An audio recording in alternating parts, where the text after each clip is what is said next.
पूरा CO UP office and प्रत्येक जिला निर्वाचन अधिकारी अपनी पूरी तैयारियों के साथ मुस्तैद हैं।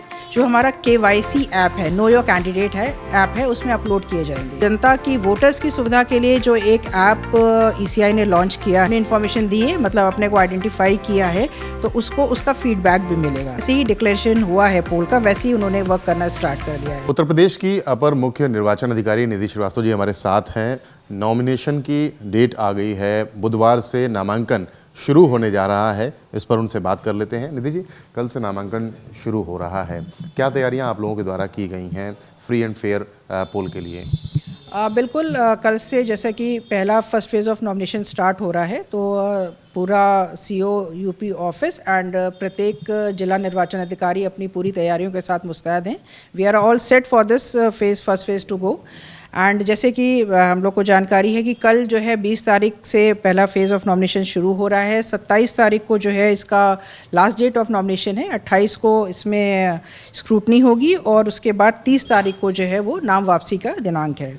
फर्स्ट फेज़ की पोलिंग आपकी 19 अप्रैल को होनी है एंड सभी फेजेस की काउंटिंग 4 जून को होगी। ये जैसे जैसे नॉमिनेशंस होते जाएंगे तो डेली इन्फॉर्मेशन हम लोग मीडिया से शेयर भी करेंगे कि किस दिन क्या इन्फॉर्मेशन कितने नॉमिनेशंस आए हैं। एंड उसके साथ व्यवस्था ये भी है कि जो भी नॉमिनेशंस फाइल होंगे, जो भी कैंडिडेट्स अपना कैंडिडेचर फाइल करेंगे और वो जो अपने शपथ पत्र देंगे, अपने एफिडेविट्स जो फाइल करेंगे, वो सभी एफिडेविट्स जो हमारा KYC ऐप है, नो योर कैंडिडेट है ऐप है, उसमें अपलोड किए जाएंगे। So that will be for general information of the public, मतलब लोग वोटर्स देख सकते हैं, जान सकते हैं कि जो भी अपना कैंडिडेचर फाइल कर रहा है वो उसके कोई क्रिमिनल एंटीसीडेंट तो नहीं है, और अगर हैं तो क्या हैं।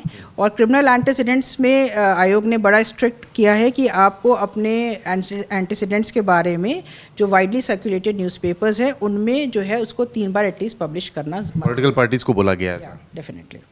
मॉडल कोड ऑफ कंडक्ट की अगर बात की जाए तो आदर्श आचार संहिता लागू हो चुकी है। उल्लंघन हमने देखा है कि पिछले कई चुनावों में लगातार उल्लंघन होता है, हेट स्पीच की भी बात आती है। इन पर किस तरह से लगाम लगाने की आप लोगों ने एक स्ट्रेटजी बनाई है? देखिए, मॉडल कोड ऑफ कंडक्ट को बहुत ही स्ट्रिक्टली फॉलो कराया जाना है। ये this message is very clear right from top to bottom. और इसमें जनता की वोटर्स की सुविधा के लिए जो एक ऐप ECI ने लॉन्च किया है, in fact for quite a few days, काफ़ी दिनों से लॉन्च है वो C-Vigil ऐप। इसमें सुविधा ये है कि जो हमारे वोटर हैं या जो जनता है उसको अगर कहीं दिख रहा है कि मॉडल कोड ऑफ कंडक्ट का वायलेशन हो रहा है तो वो उसी समय रियल टाइम उसकी फ़ोटोग्राफ खींच के अपलोड कर सकता है इस ऐप में। और उसका लिमिटेड टाइम है, 100 मिनट्स का टाइम ड्यूरेशन है, जिसके अंदर वो जो कंप्लेंट आएगी वो रिजॉल्व होगी। और अगर उस कंप्लेनेंट ने अपनी इन्फॉर्मेशन दी है, मतलब अपने को आइडेंटिफाई किया है, तो उसको उसका फीडबैक भी मिलेगा। और अगर वो चाहता है कि उसकी पहचान छुपाई जाए तो वो एनोनिमस भी कंप्लेंट कर सकता है। तो ये एक ऐसा सिस्टम है जिसमें हमारा जो कॉमन पब्लिक है, जो वोटर है, वो उसका यूज़ करके वो भी एक विजिलेंट वोटर की तरह काम कर सकता है वो। और उसके अलावा जो मॉडल कोड ऑफ कंडक्ट के जितने भी रेस्ट्रिक्शंस हैं, जो भी फॉलो करनी है, जो गाइडलाइंस हैं, वो सभी पॉलिटिकल पार्टीज़ को अच्छे से सर्कुलेटेड है। उनकी मीटिंग करके उनको बताया भी गया है कि आपको क्या है जो आपको करना है और क्या है जो आपको नहीं करना है। कई बार देखा जाता है कि वोटर्स को ल्योर किया जाता है पैसे से या तमाम चीज़ों से। इन पर किस तरह से निगरानी इस बार रखी जा रही है? क्या कोई नया तरीका लाया गया है इस बार इस पर रोकथाम के लिए? देखिए, हमारी जो है आपके फ्लाइंग स्क्वाड टीम्स हैं, हमारी स्टैटिक सर्विलांस टीम्स हैं जो राउंड द क्लॉक वर्क कर रही हैं डिस्ट्रिक्ट्स में। इनफैक्ट जैसे ही डिक्लेरेशन हुआ है पोल का, वैसे ही उन्होंने वर्क करना स्टार्ट कर दिया है। और जैसे मैंने बताया कि हमारा जो ये C-Vigil ऐप है, this is a very very important tool. और इसमें मतलब कोई भी व्यक्ति जो कंप्लेंट करेगा उसकी कंप्लेंट का रिजोल्यूशन होके उसको रिजॉल्व किया जाएगा और कंसर्न उसको फाइनल अपने अंतिम परिणाम तक पहुंचाया जाएगा। पॉलिटिकल पार्टीज़ को किस तरह से आप लोगों ने बैठक करी? कल भी बैठक हुई पॉलिटिकल पार्टीज़ को, उनसे किस तरह से कोऑर्डिनेशन की बात हुई है? समन्वय बनाते हुए उनको बताया गया है कि उनका ये जिम्मेदारी है और हमारी ये जिम्मेदारी है। डेफिनेटली, एक्चुअली पॉलिटिकल पार्टीज़ के साथ हम लोग की we have round of talks. मतलब जिस दिन डिक्लेरेशन हुआ था उस दिन, अगर अभी की बात करें क्लोज की, अदरवाइज़ ये है कि हर फेज़ ऑफ, चाहे वो हमारा स्पेशल समरी रिवीजन रहा हो या थ्रू आउट जितना भी पीरियड निकला, हर फेज़ पे एक ट्रांसपेरेंसी बनाते हुए हम लोग ने पॉलिटिकल पार्टीज़ के साथ बैठक की है और हर डेटा उनसे शेयर भी किया है। इनफैक्ट इस बार बूथ लेवल एजेंट्स पे भी बहुत फोकस रहा है कि अगर पॉलिटिकल पार्टीज़ अपने लेवल से बूथ लेवल एजेंट्स भी फिक्स नियुक्त कर दें तो जो हमारे BLOs हैं उनके कोऑर्डिनेशन में काम करके जो शिकायतें आती हैं कि वोटर लिस्ट में नाम नहीं चढ़ाया जा रहा है, इन सब को दोनों के सामंजस्य से रिजॉल्व किया जा सकता है।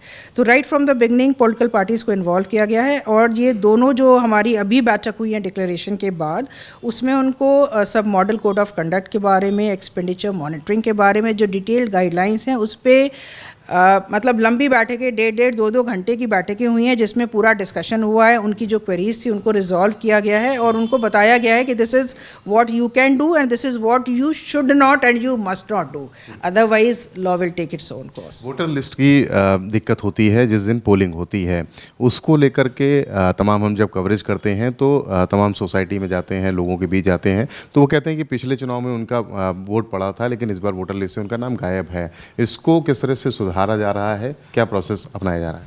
या ये मतलब मैं फिर से इन द सेंस कि जब से स्पेशल समरी रिवीजन या हमने वोटर लिस्ट का जो समरी रिवीजन स्टार्ट किया था, तब से हम लोग एक कैंपेन चला रहे हैं जो मैं फिर से बताना भी चाहूँगी, #मैं हूँ ना। पर्पज़ उसका यही है कि आप लोग एज अ रिस्पॉन्सिबल वोटर अपना नाम ज़रूर चेक करें वोटर लिस्ट में कि आपका नाम जो करंट वोटर लिस्ट में है उसमें है कि नहीं है। इन केस आपको दिखता है कि आपका वोटर लिस्ट में नाम नहीं है तो आप फॉर्म 6 भर के, और ये अभी भी कर सकते हैं आप। व्यवस्था ये है कि जो हमारा लास्ट डे ऑफ नॉमिनेशन है, बिकॉज हमारा यूपी में इलेक्शन जो 7 फेजेस में होगा और हर फेज़ की अलग डेट्स है, तो जो लास्ट डे ऑफ नॉमिनेशन है उससे अगर 10 दिन पहले तक भी आप फॉर्म 6 भर देंगे तो आपका नाम वोटर लिस्ट में जुड़ जाएगा और आप अपना वोट एक्सरसाइज कर सकते हैं। जो चीज़ मैं बताना चाहूँगी वो कि इसका तरीका 2-3 तरीके हैं। एक वोटर हेल्पलाइन ऐप है जो अपने अगर आप मोबाइल पे डाउनलोड करते हैं तो आप अपना नाम सर्च कर सकते हैं, उसमें डिफरेंट डिटेल्स डाल के, एक इपिक नंबर है तो उसके साथ या अदरवाइज ऑल्सो। दूसरा, हमारी जो वेबसाइट्स हैं voters.eci.gov.in या voterportal.eci.gov.in, और जो हमारी COUP की वेबसाइट है उस पर आप जाके आप इसमें वहाँ QR कोड्स भी दिए हुए हैं, आप सिंपली इसको स्कैन कीजिए जो आपको उसी कंसर्न वेबसाइट पे ले जाएगा। Search your name in electoral roll आप क्लिक कीजिए, और ये अच्छी बात है कि ये हिंदी इंग्लिश दोनों में है, तो जिसमें भी आपको सुविधा होती है आप उसमें अपना नाम सर्च कीजिए, और अगर लगता है नाम नहीं है तो फॉर्म 6 भरिए और अपना वोट एक्सरसाइज कीजिए। तो उत्तर प्रदेश के अपर मुख्य निर्वाचन अधिकारी नीतीश श्रीवास्तव जी पूरी डिटेल में बताते हुए कि किस तरह से चुनाव को फ्री एंड फेयर कराने की पूरी तैयारी कर ली गई है। लखनऊ से कैमरामैन रजनीश तिवारी के साथ रतीश त्रिवेदी, श्रेष्ठ भारत। उत्तर प्रदेश की हर खबर से अपडेट रहने के लिए श्रेष्ठ यूपी को करें सब्सक्राइब, बेल आइकन दबाएं और देखते रहें श्रेष्ठ यूपी।